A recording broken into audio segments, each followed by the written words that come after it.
Emin Tahiroğlu, Goranboy rayon Tərlə kəndində yaşayıram. Hazırda ailəliyəm. Ailədə 5 nəfərik, 3 az yaşlı uşağımız var. Özüm hərbi xidmətdən 3-cü qrup 50. Pensiyadan başqa gəlir yerimiz yoxdur. Mənim oğlum Əliyev İslam Eminoğlu sentyabr ayının 19-da gecə saat 1 radələrində Suduruqa keçdi. Təcili tibbi yardımla Goranboy rayon mərkəzi xəstəxanasına apardıq. Orada tibbi yardım göstərildi. Səhərsi günü xəstəxanadan könül həkim bizi göndərdi Mingəçevir xəstəxanasına ki, gedin oradan EQ'nin cavabını gətirin. İmkanım olmadı, apara bilmədim.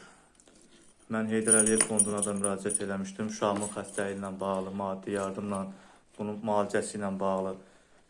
Təzədən bir də apardım Mingəçevir şəhərinə EQ elətdirmək üçün deyir. Burada da cavablar yazılıbdır. Başında sıxılmalar olduğuna görə, başında problem olduğuna görə. Bu da gördüyünüz kimi reseptdir. Mənim də gücüm çatmır.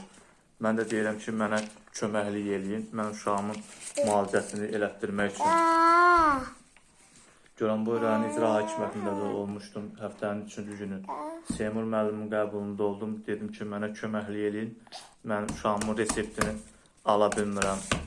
Xahiş edirəm, mənə köməklik göstərsiniz. Bax, gördüyünüz üçün bu reseptdə mənim uşağıma yazıbdır həkim.